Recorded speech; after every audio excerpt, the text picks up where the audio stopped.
I don't actually have any slides because I think some sort of, I don't know, some witch caused a hex on the Fforde family 7 centuries ago that no technology would ever work for us. And my car keeps on breaking down, and it seems that my iPad is the only thing that works, so I stay away from it. But I did bring, I don't know whether you can see it down there, I did bring a little warning sign of Dodo, just there, a little triangular warning sign that I painted, and we'll sort of get onto that in a minute. I am a fantasy writer. I'm a fiction writer. And all of us in the arts and sciences, I think either through pursuit of knowledge or perhaps our imaginations, we try to make an imperfect world slightly better. The wonderful thing about being a fiction writer is I can do it quicker.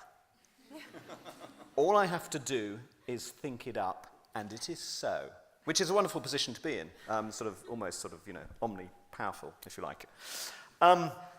I have a series of books. I can, shameless plug, I have a series of books. My protagonist is Thursday Next. She lives in a strange, slightly off-kilter parallel world, which is like ours, but slightly more so, is how I describe it, a rather exaggerated world, in which things are sort of different.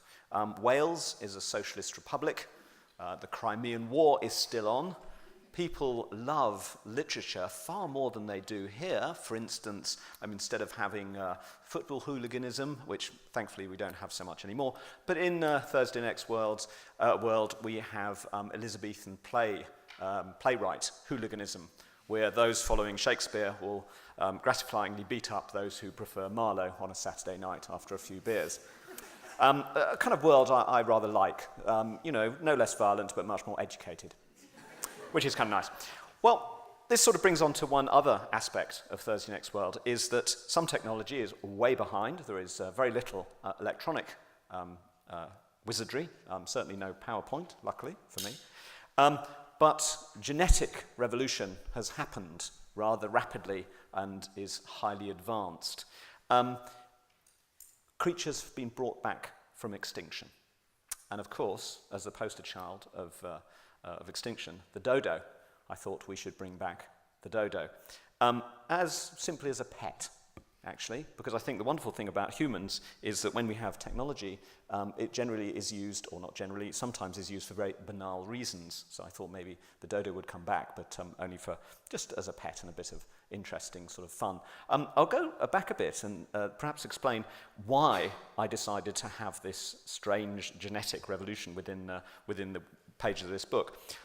Interestingly enough, I used to work in the film industry, and in 1997 I was working on a film called Quills, which takes place sort of just after the sort of French Revolution.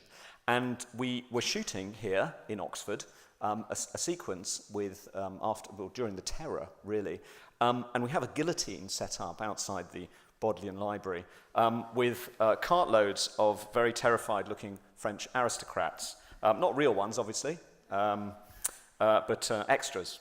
And it was high summer, and of course there were lots and lots of tourists, and they kept on sort of watching what was going on with great amusement and not a little confusion, and asked me what was going on, and I would say sort of various things like, we're reenacting the thinning of the Dons, something that used to happen, a few years ago, but they've stopped doing it now. And they used to go, oh, really, and wander on. But during the lunch break, I decided to wander over to of course, the best natural history museum in the UK. There is another one apparently in London, which is a sort of rather meager copy, if you like. But I wandered in here because I'm a huge fan of Lewis Carroll, Charles Dodgson, who had a stutter. And that's where the dodo, we believe, why he was interested in having the dodo as a sort of character, really him, when he's the dodo in the book, he is actually that dodo. So I'm also a huge fan of Sir John Tenniel, who did the illustrations in the Alice books. And I had this sort of notion that they would have talked about the illustrations, and we kind of think they did. And they used to, he said, what sort of he wanted from these illustrations and everything. And I figured that they met here in the Natural History Museum in front of a stuffed dodo and described it. So I wanted to do it as a sort of pilgrimage. So I came over here and I stood there and stared at the dodo. And at the time, the foot and the head had just been removed from display. So there's two little areas where it used to be, and the little card saying it had been removed. So I walked over to the shop, and I said, where's the dodo head gone? Because I was kind of interested in seeing it. And she said, well, it's gone off for DNA analysis. And I said, oh, that's interesting. Think. You see how a fiction writer's brain starts working. And so I very quickly said, do you have any dodo home cloning kits in the shop, you see? And this being Oxford, of course, quick as a flash, she came back to me and said, oh, come back in about 2 or 3 years. We might have something. So I went home, and that night, Thursday next, my character, getting back to that, she had a pet cat called Newton for many, many years, because this was a book I've been writing for a few years. And poor Newton was unfortunately deleted at a stroke that weekend, and a dodo was added instead. But because I like to put a satirical bent on my books, I thought, right, well, let's bring back dodos, and we can get home cloning kits, which is basically a sort of an egg whisk, a wooden spoon, a set of instructions, a denucleated dove egg, and you just make it in the kitchen with a sort of microwave oven, and bing, there's a dodo. Nice and simple. We don't want to make these things complicated, really, do we? But I thought, right, well, what do we do with the dodo when it came back? Well, I thought dodo fanciers would be like people who are interested in, sort of Fforde escorts. So I thought there'd be a dodo fancier club, and you'd argue over what you had. Well, I've got a version 1.23. You go, oh, really? Well, that wasn't very good, actually, because they sequenced it better in the 1.3.8 version. And as it turned out, Thursday's dodo is called Pickwick and is a version 1.12, the earliest dodo that there was. And the interesting thing, I think, about Pickwick, Thursday's dodo, is that they sequenced him, or her, we're not sure quite, without built-in sense and essence. And this becomes an interesting point later on, because this dodo will live forever. And I think that was a rather nice point, because what I did was I take a beast that had been extinct for a long time, and I brought it back and made it live forever, which I kind of liked, and I will pick it up later in my books to use as a sort of motif. But also the thing about dodos is we bring them back. They were great fun. We have sort of hugely enjoyable. We get bored with them, as humans are apt to do.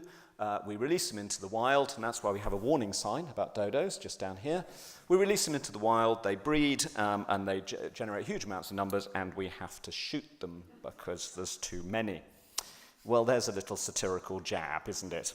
What I'll do is I'll finish with a little paragraph here to give you a little bit of an idea of what Pickwick as a dodo is like. Thursday Next has smuggled him into her bedroom, into her hotel room in Swindon, where she's now based, because of course they don't allow pets in her bedroom. And this is her with Pickwick. I checked in with Pickwick, who seemed to have settled in well. He made excited plock noises when he saw me. That's the wonderful thing about being a fiction writer and about extinct creatures, of course. Not only can you be a sort of semi-expert in 4 hours of fairly fast reading, but you can make up huge amounts of facts, to fit the sort of the empty vacuum. He made excited plock noises when he saw me. Against the theories of experts, dodos had turned out to be surprisingly intelligent and quite agile. The ungainly bird of common legend was quite wrong. I gave him some peanuts and smuggled him up to my room under a coat. It wasn't that the kennels were dirty or anything, I just didn't want him to be alone. I put his favourite rug in the bath to give him somewhere to roost and laid out some paper. I told him I'd move him to my mother's the following day, then left him staring out of the window at the cars in the car park. Thank you very much.